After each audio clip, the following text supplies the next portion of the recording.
Elden Ring, again with a profound theoretical framework and an abundant historical setting, collaborates with George R. R. Martin, the writer of A Game of Thrones, to craft a story. The narrative in this game, akin to other Souls-like games, features fragmentation. However, the inclusion of George R. R. Martin elevates the game, imbuing it with a greater sense of epicness and completeness. Despite this enhancement, the fragmented narrative style can still pose challenges for players to fully grasp the lore, even after completing the game. Therefore, today's content revolves around discussing the entire history of this Elden epic. Allow me to introduce the story of the Elden Ring.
The beginning was not about lands between, it's about cosmogonic mass creationism. Everything was all in one, called one great. You can assume one great is like in Greek philosophy as the most basic and original cosmic substance, the totality of all things, the one unit. But without knowing the reason, the fractures coming, and appears soul and birth, then lands between emerge, and greater will coming, a supreme god which start governance the world since this era. In the beginning of world, there was great tree, the primordial form of the earth tree, and its crucible. A crucible in metallurgy is a container used to heat substances to extreme temperatures, and here that metal was primordial gold, a substance close in nature to life itself. This was the primordial ooze of the world of the Elden Ring. Might have been the shape of the great tree, oozing down into the crucible at its base. Primordial gold was red-tinted, implying the presence of impurity. These impurities took the form of horns, wings, tails, and a sort of fire-breathe ability. At the beginning, these things were not seen as impurities, but rather signifiers of the divine. But as time went on, they became increasingly viewed as primitive and disdained as such. In that era, everything was formed by crucible, and the ancient dragons were among the first forms of life. They lived under an unnamed god appointed by the Greater Well, and that god's Elden Lord, Placidusas, is the first Elden Lord. And then is the emergence of Beastmen. The Farn Azula was built, which is a floating mausoleum in the sky to enshrine a dragon. And Farn Azula was also described as a royal city, so we can guess that Farn Azula was the center of a civilization. Giant Newman also emerged in this era. In this era, everything was developing, so is Greater Well. They try to find a new route to governance this world, and that's coming the Age of Earth Tree.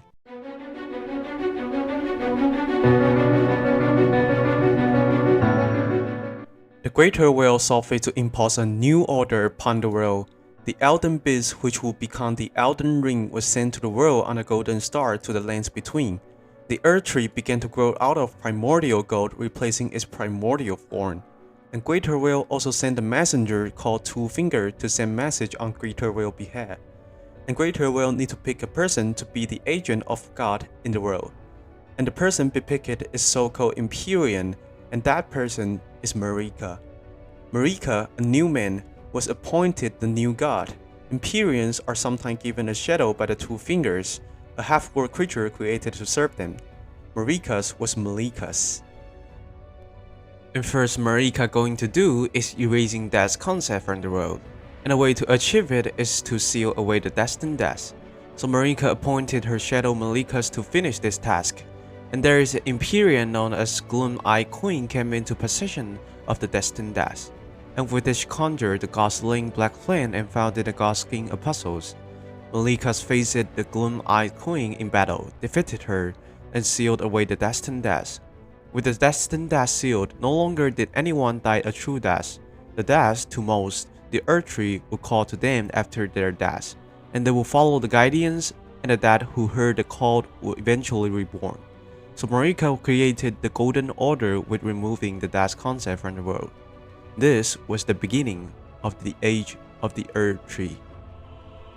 In this time, everything was opposed to the Earth Tree and the New Order, and it fell to Marika to conquer the world and bring about the New Age. She founded the Earth Tree capital of Lindale. And Marika also need to found a consort to rule the world, and the consort is Elden Lord. She found Hurarux, which is Godfrey, a warrior of unnatured strength, and took him as her consort, whereupon he took the beast Savage upon his back to suppress the ceaseless lust for battle that raging with it.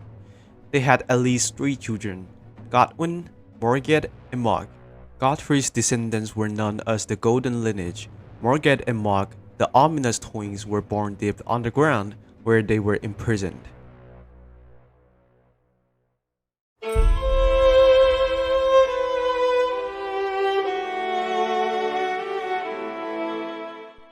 So Marika started a crusade against the race that opposed to the Earth Tree and New Order. The Giant's Forge, burning with the flame of ruin, had the power to burn the Earth Tree, and as such it was a threat to the New Order. Thus began the war against the Giant. The war ended in the near destruction of the Fire Giant's race and the death of their one-eyed god. Marika was unable to extinguish the flame, and so a surviving Fire Giant were cursed to defend it, and the Fire Monks were established to keep it contained. And next is the fight with Dragon.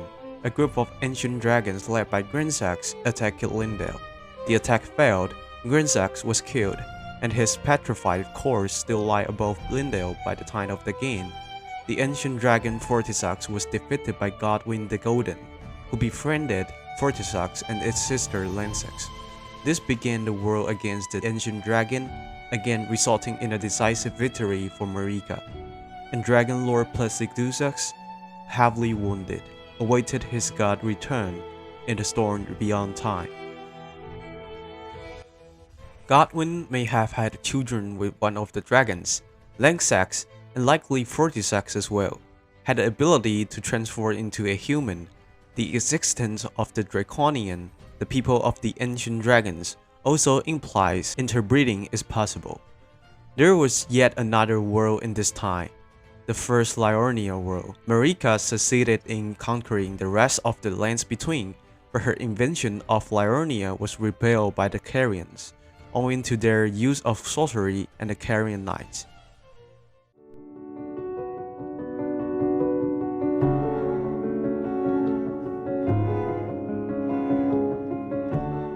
Marika launched a second attack on Liurnia, again attempting to conquer it. She appointed the male version of herself, Radagon, first emerged as the leader of this offensive, arriving from Lindale at the head of a great golden host and beginning the second Liurnia world. The world did not last. Radagon did not possess the lust for battle that Godfrey did. Instead, after meeting Carian Queen Renalot in battle, he repented his territorial aggressions, and the two were wed in the Church of Vols, bringing an end to the conflict between the houses of the Moon and Earth Tree. They had at least 3 children together, Radan, Rykard, and Rani. Rani was born an Empyrean somehow, so she received a blade, the Loyal Shadow. It was at this time that Marika stripped Godfrey and his warriors of golden hue of their eyes, turning them into tarnished. She banished them from the lands between to the faraway Badlands, so that they might grow strong in the face of death. The long bloody migration of the Tarnished to the Badlands was called the Long March of the Tarnished. At the end of the march, Godfrey divested himself of kinship and took the name Huralux once more. And because Godfrey lives, so Marikat has to find a new consort to be the next Elden Lord. That is why Radagon left Vanilla and returned to Lindale, where he became king consort to Marikat and second Elden Lord. Marikat and Radagon have twins, Melania and Michaela. Both have extraordinary ability because they are Empyrean in blood. But because these twins are children born of the same god to herself, this leads to significant disorder in these twins, Melania with rot, and Miquela with internal childhood. Miquela was up to a lot during this time, and we would make another video talking about this twin. Everything seems smooth under Marika's rule, but a turning point, Night of the Black Knives, arriving silently.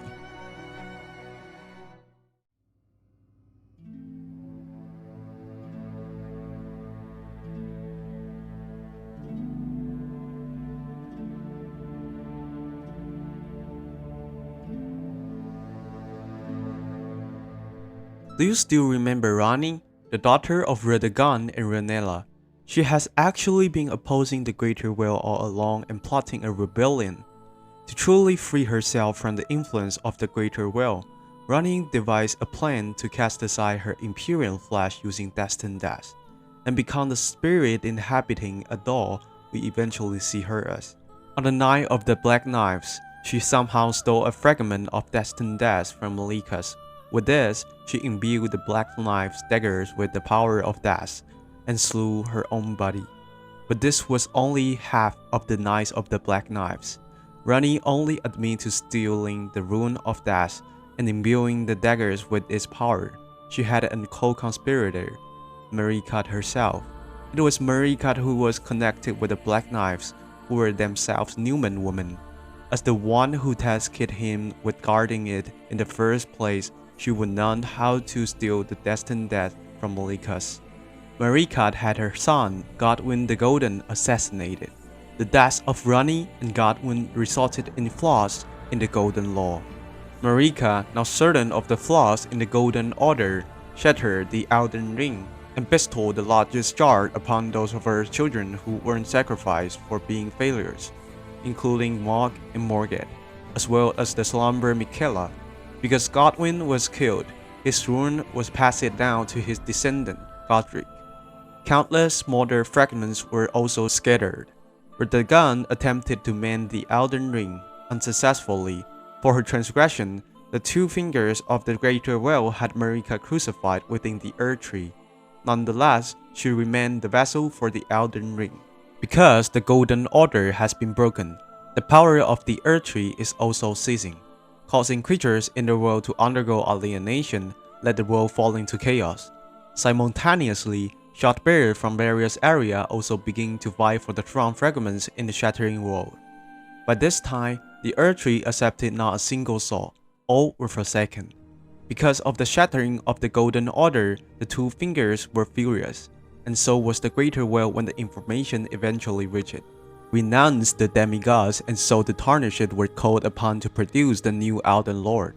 At this moment, the gameplay of Elden Ring is just beginning.